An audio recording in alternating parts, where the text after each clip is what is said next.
Time now for another edition of the CanAlta Hotel's AJHL Coaches Show. I'm pleased to be joined by Spruce Grove Saints head coach Bram Steven. And Bram, first off, thanks a lot for joining me here today. New to Spruce Grove, you're the new head coach in Spruce Grove after coming from the MacEwan Griffins and winning an ACAC title last year. First of all, I'll ask you, what was it like making the transition from college hockey back to the Junior A ranks? Yeah, thanks for having me. For me, it's been a really good transition. The organization puts in a lot of resources. They're very committed to success. The players are like sponges. They want to get better. They're committed to getting better every day. As far as the skills and tactics, you just need to spend a little bit more time in the teaching phase, both in the skills and then also the repetition is certainly more key when you're talking about team tactics. What was it about the Spruce Grove job that kind of lured you to it? Did you want to get back to the Junior A level? Some may ask, why does a guy want to go from college back down to Junior A? I'm sure you don't see it as a step back, and certainly with an opportunity the way the Spruce Grove Saints performed over the last decade and beyond, a very good opportunity here in Spruce Grove. Yeah, I mean, at a certain point as a coach, I just wanted a new challenge, and in my opinion, the Spruce Grove Saints has been a really good organization over the last 15, 20 years. It's well respected. Players and coaches have moved on to the next level, and I think when you're in this as part of life, it's a pretty interesting journey and a great experience, and why not but take advantage of any good opportunity that comes about. And certainly you guys have gotten off to a fantastic start in the regular season, 3-1 as we tape this here on a Wednesday night. What do you think have been your keys to success so far this year with a very good group, a good mix of youth, but you have some experience, especially on the back end and in goal with the likes of Nolan Kent and Parker Tobin? Yeah, our competitive level for the most part has been pretty good, and when it has been good, we've had success, and when it hasn't, we haven't as much. I think we are a team that has depth in all three positions from the goalie out, and that's a little bit difficult for our opponents is what I'm finding, and we're a team that wants to play intelligently and with pace, and again, when we're doing that, we're pretty tough to defend. It's going to be your first showcase out in Camrose as a head coach. You're with Drayton Valley a few years back. You're used to the showcase, I'm sure, as kind of that scout, going to watch, seeing the talent, what's available. How is it going to be different, you think, as a coach, as you're preparing players rather than looking for players come this week? Yeah, I think the players in the room have some experiences to draw on, and I know they've been helping each other with that. And from our standpoint, we're just worried about playing a strong couple of team games, and team success feeds individual success. And as far as just the atmosphere and the difference from that as opposed to a regular season game, outside of that in the AJHL, that's where I think some of my experience as a scout I can draw on and tell the players basically if you do what you do best, that's what helps you anyways, and that, as far as an individual pursuit to the higher level. So they don't really have to change their game, they just need to settle in and compete as a group. You got some, you mentioned depth in all three positions, forwards, defense, and goal. You have some really good guys that have been around the league a lot. Captain Josh Harris has been around the AJHL, but you bring in a guy like Chris Van Shaw, who has a ton of goals already to start off the year, 5, I believe. What maybe specific for him, what does he bring to the table that fans of the AJHL, fans of the Spruce Grove Saints maybe haven't seen him before? What kind of player is he? Yeah, he's a bigger body and he skates very well for his size.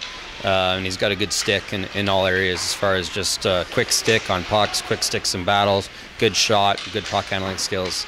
So he's able to score in certain areas where you wouldn't expect it normally. He can make things happen on his own, and he gets a lot of chances. And he's a pretty powerful player in this league. For you, when you look at the back end of this team, historically they've had some really good defensemen. You inherit some pretty good defensemen with the likes of Sean Comrie on the back end, and Jared Gourley, as well as Tanner Hickey, brother of Brandon Hickey, who played for the Spruce Grove Saints. So it's quite a blue line that almost a coach's dream. How would you describe your D core as a whole? I think it's a mobile group, a little bit smaller in stature, but a lot of players that are strong on the puck, strong on their skates. It's a group that can make quick plays, and so we've designed a plan of attack around that. And there's still a lot to work on the defensive side of it, and there's lots of reads to work on. But that's an ongoing thing with any team at this level. And on the back end, in goal, you have Nolan Kent, who was in the mix for Rookie of the Year last year, and in my mind, one of the best goalies in the Alberta Junior Hockey League, as well as a good second-year netminder in Parker Tobin. Your goaltending is as a tandem probably as strong as anyone in the league. Is it going to be a case you think you're going to be juggling guys and it's going to be a competition for starts, or do you see one guy as a clear-cut starter in Kent and Tobin following it up in a backup role?